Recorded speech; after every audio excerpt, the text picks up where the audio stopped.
Well, today I'm going to be talking about rest, recovery, our best mate, our best friend. And you can be at almost maximum heart rate and still be at rest in a way. And alternatively, you can be completely inactive and be completely exhausted by the energy around you and the thoughts in your own noggin. So, rest is not necessarily inactivity. Rest is an empty headspace. And peace doesn't equate to a passive state, although it certainly can be passive.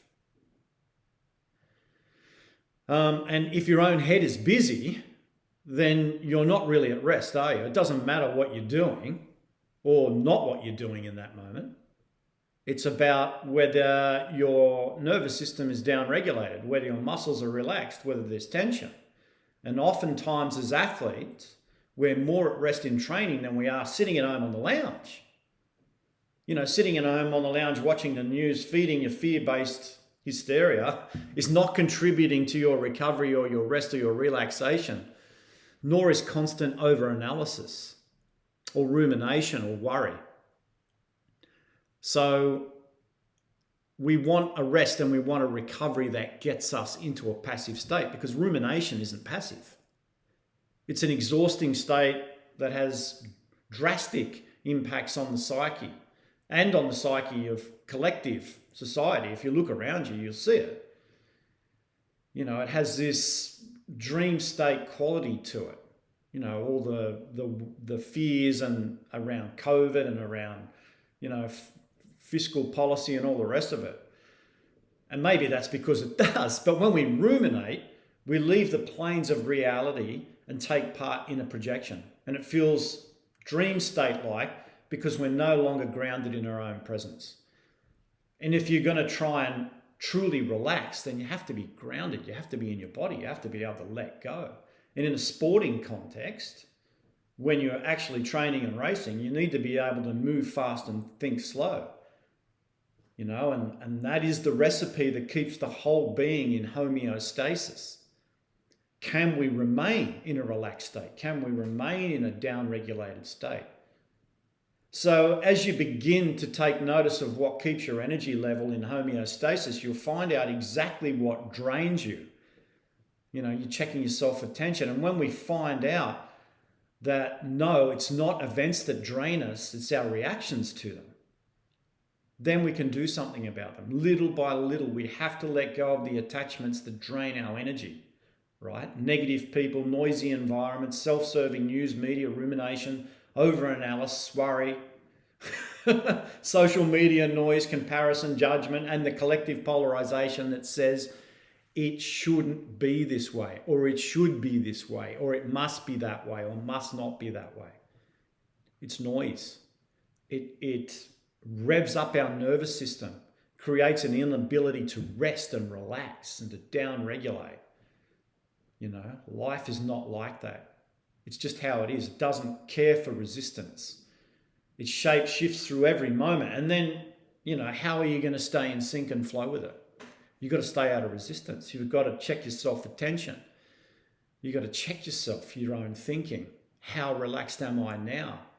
And then rest in the moment you're in. Rest in what is here now. Stay out of tomorrow. It's not here yet. Nothing you can do will change its shifting nature.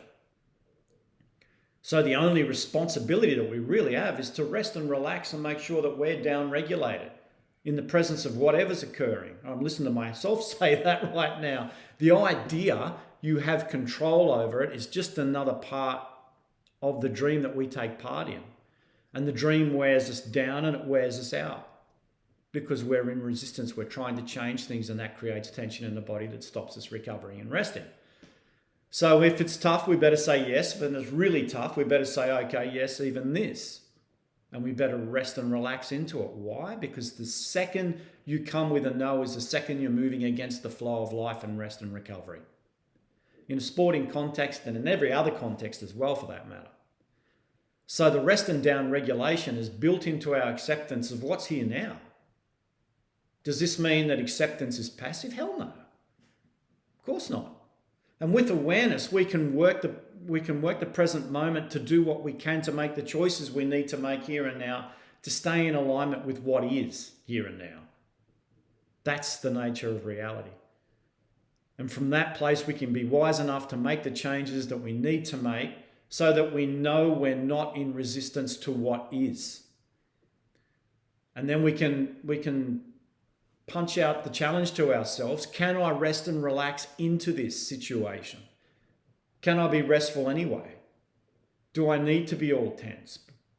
And and that be wise enough to know what we can change and what we have to let go of. Be wise enough to realize that control is the ultimate form of exhaustion, and life will eventually take away all of our control. Maybe not today, maybe not tomorrow, but it's coming. So maybe we should get in sync with that now, because panic, fear, doubt, and rumination take away our peace. They take away your peace. They take away your rest and recovery, right? If you're awake for half the night because you're worrying about something, you're not going to recover from your training. That's not restful. So you have to get to a point where you're ruthless with your rest. Be ruthless with your inner peace. Everything springs from it, and the dream will always mirror your inner state. It's ultimately the only thing you will ever have control over. And once again, I listen to myself say that because it applies to me too, just like it does to you. So we should all give our inner peace a chance. And in that sense, we will find out the definition of rest and recovery and absorption and evolution and development. It takes as much rest and recovery and down regulation as it does to put out the training that we need to do in a physical sense to get the adaptions that we need. So the tension in those adaptions has to be mirrored by a lack of tension in our rest, a lack of tension in our recovery. Because just like day and night, dark and light, there's rest and there's tension, or there's rest and there's effort. Let's put it that way. Effort's a better word, because you still can have effort in the presence of down regulation and relaxation. You've just got to train it. You've just got to work with it. Thanks for listening.